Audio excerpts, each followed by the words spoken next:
Good morning! Kagigising lang.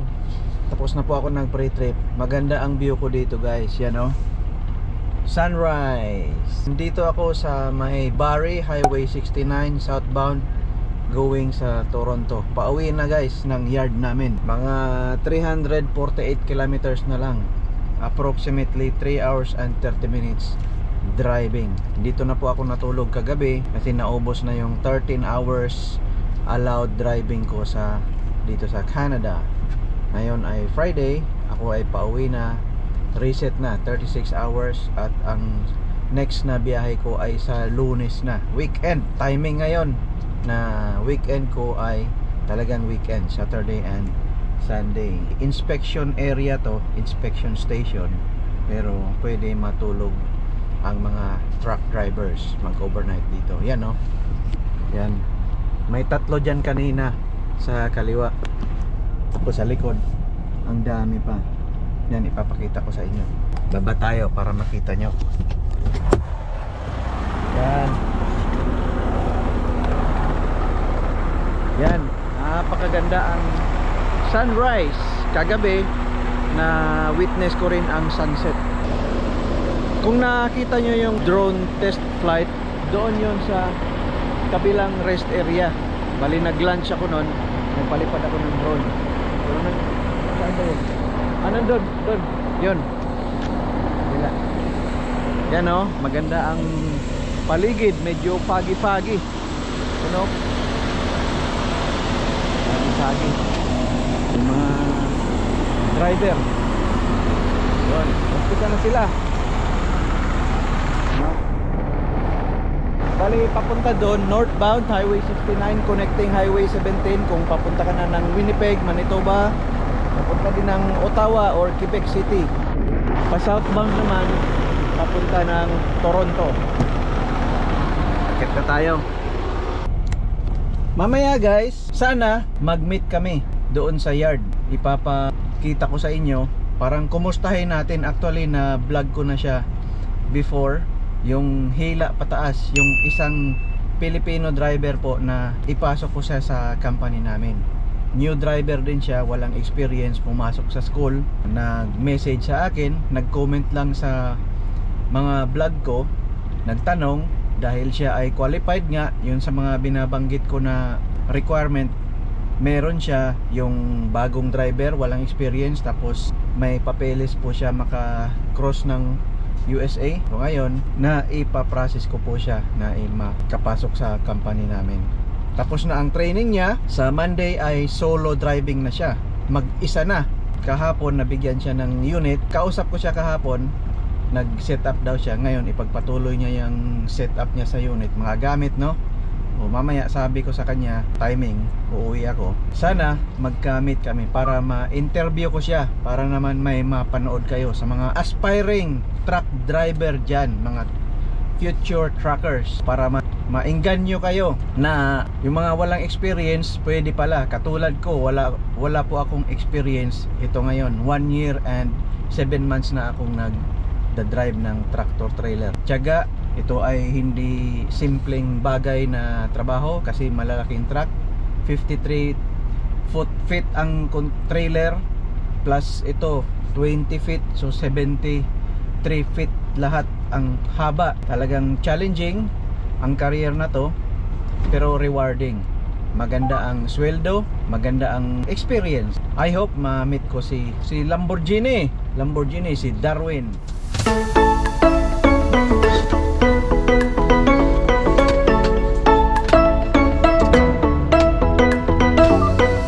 Tag-test ako uli. Okay. Be sure lang, no? Make sure na nakalock ang trailer. Isod na, basig pag abante na ito, mabili ng guyod. Ay tayo. Right.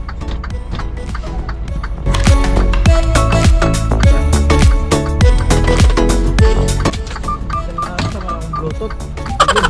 Ha? Ay, importante, huwag kalimutan. Baka tatawag si Bossing anytime, masagot natin. Pag hindi natin masagot, patay.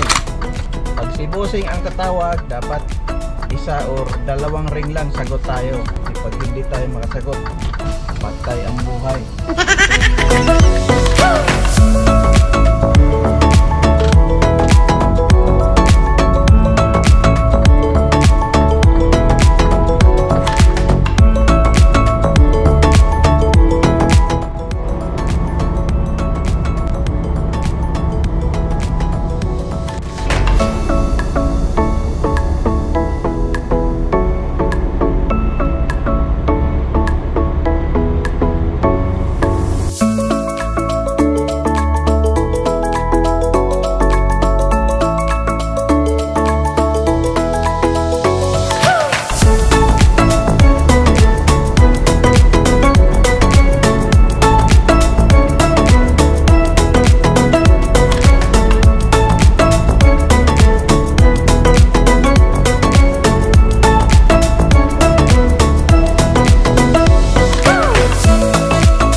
In 2.5 kilometers, take exit 98 on the right to Highway 26 West.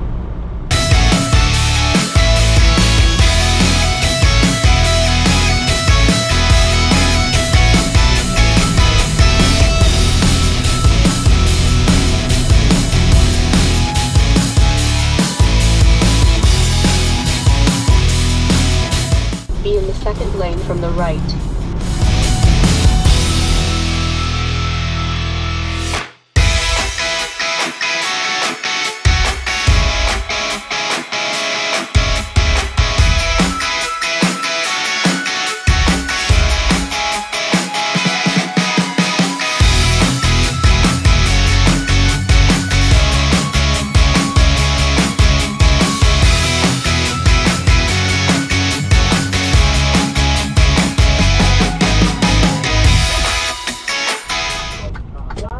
Bay, nakakadiha sa yard? Oo na ka. Okay. Nya imong truck. Oo na ako pag-obserbahan. Ako sa ni i-drop ang trailer. Nya mo anak nako. Oo, di ko dugay kapot. Sige sige bay.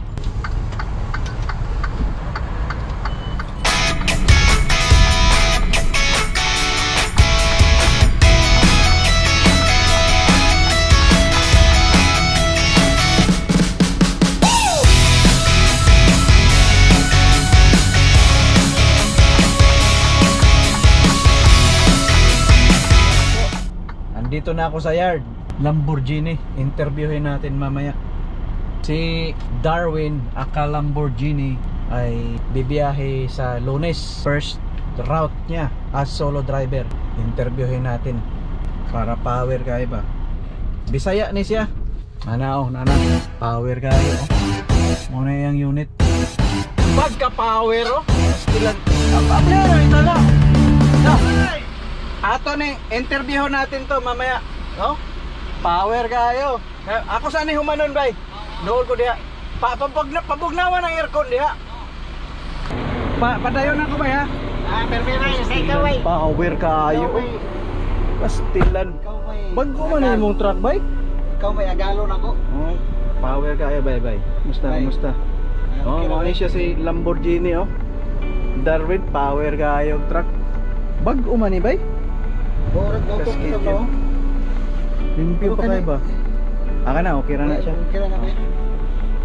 Tani ang kawan pa yung tanawa 14 na. Asa? 14 butso. Okay na siya. Gapon kita anak sa gapon.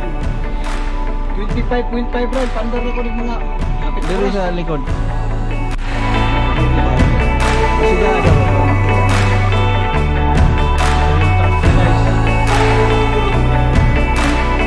Grabe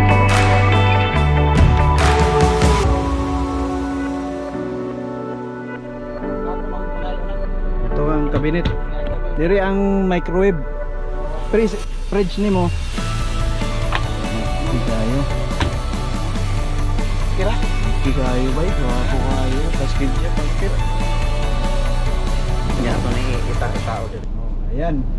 Kung natandaan nyo, kung napanood nyo yung vlog ko dati na hila pataas, si Darwin aka Lamborghini, nag-comment lang siya sa post ko, nagtanong, tapos ngayon nandito na siya. Ayos kayo. So, Meron ng sariling truck sa Oo. tulong ni Marlon. tapos na ang training niya. Pila ka kuha ni mo training like? Pila ka semana? Kasi mana. Na-delay ka tong walay bakante instructor. So anyway, tapos na ang training niya sa yard work, backing, lahat. Tinuruan siya sa, like for example, pag slide ng tandem, pag pre-trip sa mga repair, mga engine, mga heater, backing, tapos city routes, ma-expose siya sa mga customer na mga yung sa delivery, mga tight ducts. Tapos nag-regional route training, and then highway, doon sa highway 17 sa mountainous terrain. Tapos sa US, yung cross border, lahat natapos na siya. Ngayon ay solo na siya. Excited, no? Sa Lunes, no? Lunes. Excited na merong halong kaba. Normal lang yan. Kasi ako din before, kahit ngayon, kinakabahan pa ako. Kahapon, yung delivery ko, 3 Walmart. First time ko napuntahan. Mga tight din. Tapos, syempre, yung first time natin, hindi natin basta-basta ipasok yung trailer. Kasi baka mali ang stepping. Pero ayos lang. Para sa mga nanonood dyan, na mga aspiring truck driver na walang mga experience katulad namin, ako walang experience. Pag nandito kayo sa Canada, napakadali lang po. Mag-enroll lang kayo sa school, sa AZ school or class 1 katulad namin. After that, mag-test ka sa ministry para makuha mo yung license mo, and then doon na, papasok ka na sa company. So marami namang company dyan na nag-hire kasi kailangan talaga ng drivers. Ang importante lang is dapat yung company na maumpisahan namin nyo as new driver is yung company na magbigay ng proper training katulad sa company namin. May nag-comment sa akin dyan, taga California, kakakuha lang daw niya ng CDL niya. Ano daw yung tips ko? Sabi ko, mag-join ka ng company na yung bibigyan ka ng proper training, lalo na sa safety. Bibigyan ka ng reliable trucks, mga bagong trucks katulad sa amin. Sa mga nandito sa Canada, doesn't matter na nandito sa Toronto, whether nasa British Columbia ka, Alberta, tapos sa Manitoba, basta ikaw ay new driver at pwede kang makatawid sa US, pwede kang mag-join sa amin. I-message lang, PM is the key. So bye, excited na yun? Oh, excited na yun. Ngayon ay Friday. This coming Monday na ako mag-umpisa sa US na US. trips. Excited yan. So, kompleto na kang mga gamit. Hindi mo na lang i-set up. Nung sama ka mag-set up? Karon ako set up ako. Naana diha sa imo sakyanan ng mga gamit. Bugnaw mo kay ni kuno. So kani siya PSI, balo na magani sa trailer ni. Mo 60 na gani na. Hapit na na siya mo 34. So mo 60 badless gamay kuan. Kuan na siya. Imo na nang tan-awon. Pero makuan ra na nimo. Kaya sa nga PSI. Sa trailer imong load. Kanang na kay load pero kani sa diha ni sa drive. Kanang sa drive ba? Sa airbag ni dilo. Airbag. Kani siya switch sa suga. Explore. Kanan. Kaning kuan boy. Tanan imong mga fuel kuan. Fuel card. Oh na. Ako kani pong kuan mga papel gapon ba mga expired na kanani ako ni pa. Tanan Sa opisina. expired nga papel. Kuha ihatag nila. Ingon nga, can you please provide us me the updated? Nakuha ko layo po katong kuan. Atong off duty nga authorization ba di? Oo. Right, butang nimo sa cab card. May mo cab card kani.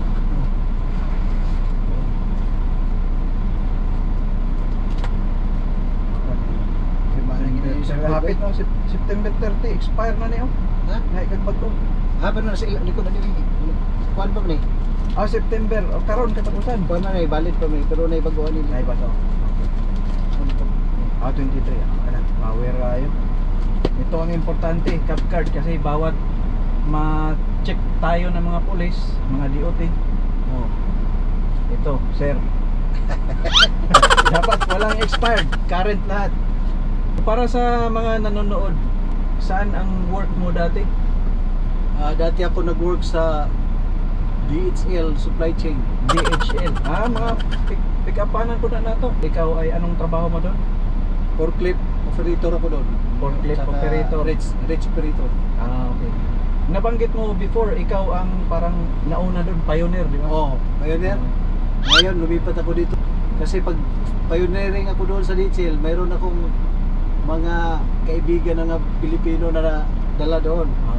Tapos ngayon, lumipat ako dito. Yung tatlong kaibigan ko doon na Pilipino, nandun sa DHL ngayon, nag-aaral na rin ngayon para dito, susunod din sila sa akin dito sa... nag-aaral ng AZ. Yeah. Maganda, ayos, no? Bison balang araw. Si Darwin ay forklift operator. Siya ang parang nauna dito. Siya ang veterano dito. Siya ang pinakaswito. Pinakauna. Unya karon ning hawa siya. Naapod siya yung mga nabilin dito mga tropa. Ngayon, nag-aaral ng AZ para susunod din sa kanya. Parang na-idol ka nila. Ayos yan, ayos yan. Ikaw naman ang bahala, tutulong sa kanila. Mag-guide. Yun lang sa atin, no? Tulong-tulong lang. Pasa-pasa lang ng mga information. Pag nandito ka sa Canada, pwede kayong matulungan namin. Pero pag nasa Pilipinas kayo, ang policy kasi ng Canada, pag outside Canada applicant is dadaan ng agency. Ang agency po ay mamili na lang kayo. Merong Hire Workers Canada, may Mercan, may IPAMS, may Magsaysay Global, may Direct Path. Mamili na lang kayo saan kayo magtanong no, mag-inquire. Hindi po kami affiliated doon, hindi kami connected sa agency. Nakikita ko lang sila sa internet, sa mga Filipino driver na nandito ngayon, na doon sila nag-apply o sila ang nag-process. So sa mga Pilipino naman dyan na driver na currently nandito na sa Canada na through agency, baka pwede nyo ring i-comment anong agency ang nag-handle sa inyo para at least kahit papano yun ay parang tulong nyo na rin makapag-inform, no? So sa mga kababayan natin dyan sa Pilipinas or nasa Saudi, sa Europe, basta outside Canada. Kasi pag outside Canada, hindi po kami makabigay ng detalyado na information. Agency talaga. So doon na lang po kayo sa agency. Pero pag nandito kayo sa Canada, yun nga, katulad sa amin, mag-enroll lang ng truck school, truck driving, tapos yun, may passport ka or visa, basta pwede kang mag-cross border sa USA, pwede ka namin matulungan. Maski walang experience. So, shout out by, kasi may shout out. Shout out kay Axel Rolyurata, Axel, John Flores, Jubilowe Malubay. Mag-aral kayo mabuti para dito na tayo lahat. Mo to akong na-meet, no? Ito nag-barbecue ta? Silang tulo. Axel, John, katong ni ulit Pilipinas. Nagsugod na siya Cruzon si Mana. Kana, power kayo. Ayuhan na inyong mga eskwela diha kay diha naraw bugnaw kayo. Dito sa truck ngayon, sobrang lamig. Ibog nindot kayo truck. Ibog ko sa iyang truck. Yung truck parang brand new. Di ba sabal ba yan? Bisag asa. Kabader sa puning imo kay na iko, no? Ano yun? Kuan siya kanang lane. Kuan? Ang ako wala inana. Collision alert ba? 2021 ni siya nga truck. Sa nangyayari mo? Ang ako 2020. So shout out na rin sa mga kasama ko na yun nga na tulungan natin si una kay Topper sa Edmonton siya. Nagda-drive na ngayon solo. Si JP sa taga Red Deer, Alberta, sa Calgary siya na base. Si Aaron galing dito, lumipat sa Calgary. Lloyd. Oh, si Lloyd. Si Lloyd ay pauwi ngayon. Si Yuri nandito din. Nakikita ko sa 360. Yun nga. Oh, sa 360, speaking of 360 pala. So, yung sa mga misis, no, sa mga uyab diya, mag-download mo 360, ipa 360 ng inyong mga Para malakpan. para ma-monitor ninyo kung asa. Pero pag ito lang, may nag-message kasi sa akin na misis na nakarelate daw siya pag nag-hang yung 360. So normal talaga na mag-hang ang 360, hindi umaandar. So wag kayong magwala, ayaw pagwala misis. Kaya normal na siya. Di ba, Bay Marco? Pinoy Tracker. Si Pinoy Tracker kasi ang nagkuha nito, nag-influence siya. Nabita yung 360, ayan tuloy, na damay lahat. Kaya damay-damay na rin. Pero anyway, para sa safety, no, para ma-monitor natin kung saan tayo. Katulad ngayon, nakikita ko yung mga, may grupo kami 360. Nakikita ko yung mga location nila. Bay, di na ako magdugay kay. Sige bay, salamat kayo ha. Eh, yung tanaw, guwapo kayo mong truck. Ha? Guwapo kayo mong truck. Guwapo pag yung driver. Sao na lang. Yeah, sige bay. Ayaw. Bay, salamat kayo ha. Uli na ako. Ikaw magkita. Tawag lang sa Lunes. Tawag lang. Oo, basta na ko ikuan week. Madungaga na ang akong customer sa akong pagka-call center. Sigurado gina. Daghan, dami nila na tumatawag sa akin kasi yung mga initial routes nila, mga dinadaanan ko, may mai-guide ko na sila. Di katulad sa time ko na wala akong mapagtanungan. So sariling sikap talaga yung mga experiences ko. Like katulad sa customer, may customer na ang GPS pagdating mo, yun na yun sa GPS, pero ang actual pala sa likod yung DAP, iikot ka na sa kabilang bloke. So nung ako nag-consume ng maraming oras, na-delay ako doon, pero sila ma-guide ko na kung napuntahan ko na ang customer. Sa Georgia, ang DHL, ang address, ang sa GPS, nasa building ka na. Drop trailer man, ay drop na ako. Pagsulod na ako sa receiver, oh, this is not here, it's the other location. So ano yun, nalayo pa kayo na nila yung DHL. Sige bay. Sige bay. Picture na ta na ang lens nila bay. Right.